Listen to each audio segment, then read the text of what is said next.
Good morning. आप लोग देख रहे हैं टीचर ऑफ बिहार। तो आज जिस मुद्दा पे बात करने के लिए हम जुड़े हैं वो है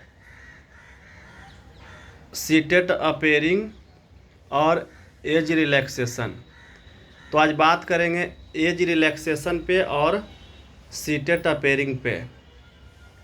जो मुद्दा छात्रों का है कि सीटेट अपेयरिंग वाले को मौका मिले, तो सीटेट अपेयरिंग वाले को मौका जो है बीपीएससी 1 फेज में दिया गया था। उसमें सीटेट अपेयरिंग वाले भी भरे थे और जिनका डिग्री भी फाइनल नहीं हुआ था उनको भी मौका दिया गया था, जो कि एक गाइडलाइन था। उस गाइडलाइन के बीच में सबको क्वालिफाई हो जाना था कि शायद कुछ 31 दिया गया था उसका लास्ट डेट की इतना 31 तक आपको 31 अगस्त जो भी है वहाँ तक आपका एग्ज़ाम हो जाना चाहिए और रिजल्ट आ जाना चाहिए। तो बीपीएससी 1 फेज में बीपीएससी 1 फेज में सीटेट अपेयरिंग और डिग्री यानी जिनका बीएड फाइनल नहीं हुआ था, सेकेंड ईयर में थे, एग्ज़ाम पढ़ चुका था या फॉर्म भरा चुका था, या डीएलएड का सेकेंड ईयर में थे, एग्ज़ाम पढ़ गया था या फॉर्म भरा गया था, जो भी मतलब अपेयरिंग वाले को मौका दिया गया था। तो बहुत सारे स्टूडेंट को मौका मिला। वैसा अपेयरिंग देने के बाद बहुत सारे स्टूडेंट को जो कि मौका मिला, उन्होंने फॉर्म फिलअप किया और वो ज्वाइनिंग भी किए, बीपीएससी क्वालिफाई करके ज्वाइनिंग भी किए। लेकिन इस बार जो है वो विज्ञापन में अपेयरिंग वाले को मौका नहीं दिया गया। विज्ञापन में कहीं ऐसा कोई जिक्र नहीं है कि आपको अपेयरिंग वाले भी फॉर्म डाल सकते हैं। अपेयरिंग वाले को मौका नहीं दिया गया है।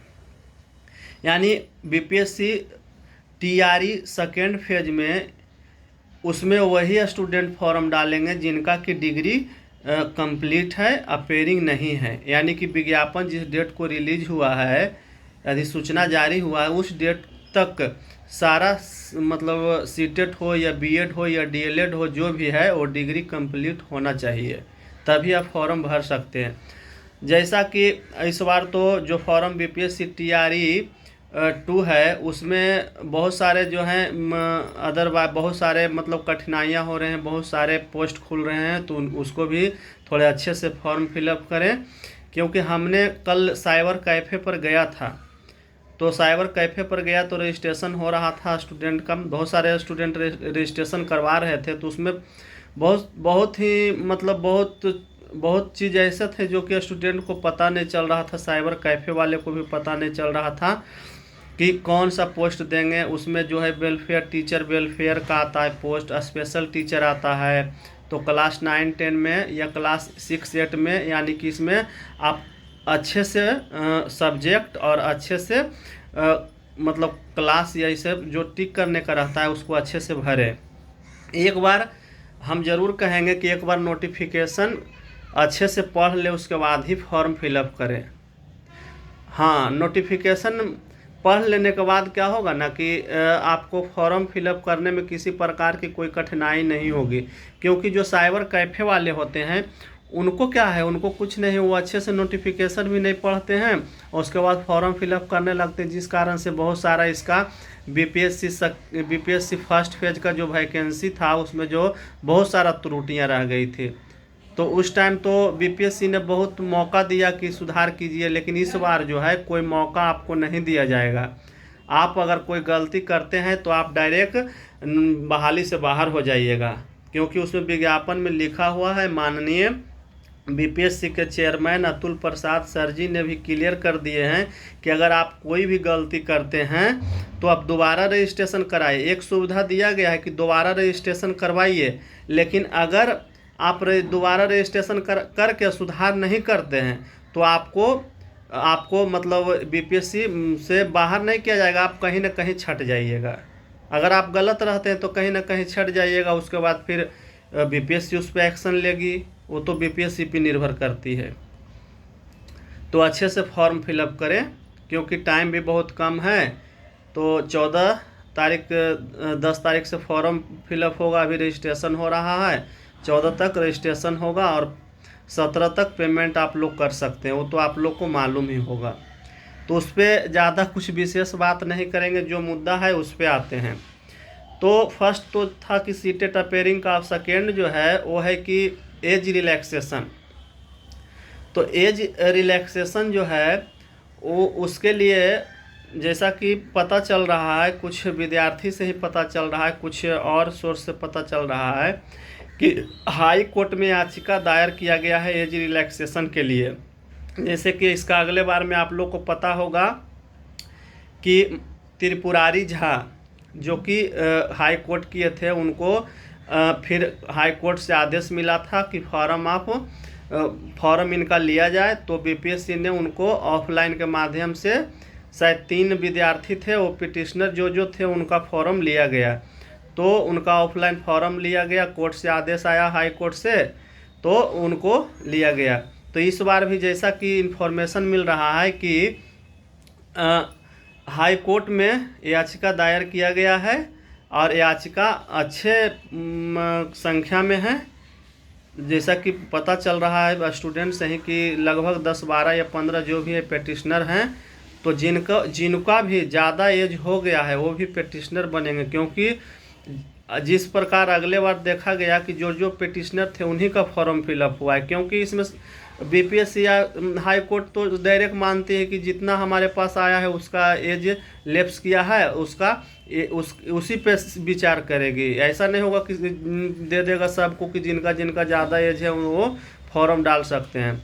तो जाकर पिटिशनर बनिए जिनका भी एज रिलैक्सेशन में छूट चाहिए, और आप फॉर्म जैसा हाई कोर्ट का आदेश होगा वैसा कीजिए। क्योंकि जो मैक्सिमम एज है वो 40 है, वो भी बीसी का। ऐसे तो 37 है, वो जो भी है नोटिफिकेशन में देख लीजिए आप लोग। उसके बाद उसके अलावा अगर किन्हीं का एज ज़्यादा हो गया है तो आप जैसा है आप आगे की प्रक्रिया करें। हाँ,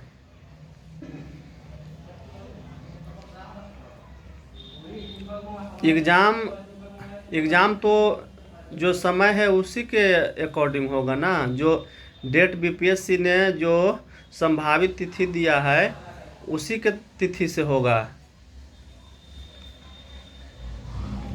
तो जो तिथि दिया गया उसी तिथि पे होगा। चलिए, तो जो मेन मुद्दा था जिसके लिए हमको वीडियो बनाना पड़ा कि सीटेट अपेयरिंग और एज रिलैक्सेशन के लिए, उसके लिए आप लोग को जानकारी जितना था उतना दिए।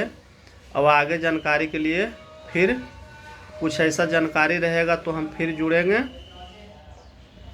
अच्छा, हाँ, एक देखिए, जो अब रही बात कि टीआरई फर्स्ट का जो है वो सप्लीमेंट्री रिजल्ट, उसमें तो बीपीएससी का चेयरमैन माननीय अतुल प्रसाद सर जी ने क्लियर कर दिए हैं कि उसमें थोड़ा वक्त लगेगा। तो मान के चलिए कि दीपावली और छठ पूजा के बाद ही सप्लीमेंट्री रिजल्ट आएगी। हाँ, अब कितना मार्क्स जो है कितना कमेगा, यानी कि मेघांक कितना कमेगा, यह भी क्लियर नहीं होगा जब तक कि आपको सीट का कंफर्मेशन नहीं हो जाता है कि कितना सीट अभी खाली है। जितना सीट खाली रहेगा उसी के अकॉर्डिंग मेघांक कमेगा। लेकिन एक चीज़ आप लोग ध्यान में रखिएगा कि जिनका 1 नंबर 2 नंबर से कम है उनका होने का चांस है, 1-2 नंबर वाले को होने का चांस है। बाकी देखिए कितना सीट कमेगा उसी के अकॉर्डिंग आपको मतलब मेघांक कमेगा, उसी के अनुसार आप लोग को लाभ मिलेगा।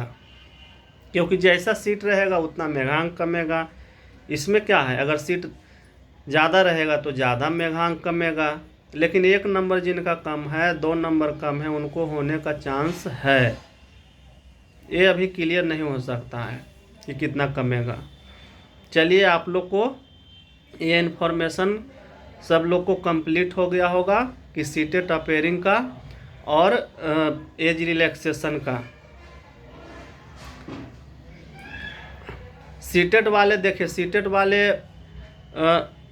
आंदोलन भी कर रहे हैं कि हम लोग को मौका दिया जाए, लेकिन ये जो है ये सरकार पे डिपेंड करती है और बीपीएससी पे डिपेंड करती है कि वो मौका देगी या नहीं देगी। लेकिन बीपीएससी की तरफ से एक चीज़ क्लियर कर दिया गया था कि इस बार हम लोग ज़्यादा डिले नहीं करेंगे, क्योंकि नेक्स्ट जो है इसका पहले में जो अपेयरिंग को मौका दिया गया था, इस कारण से रिजल्ट बनाने में भी कठिनाई हुई, क्योंकि था कि सीटेट का रिजल्ट आएगा, किसी का बीएड अपेयरिंग में था उसका रिजल्ट आएगा, किसी का डीएलएड का रिजल्ट आएगा।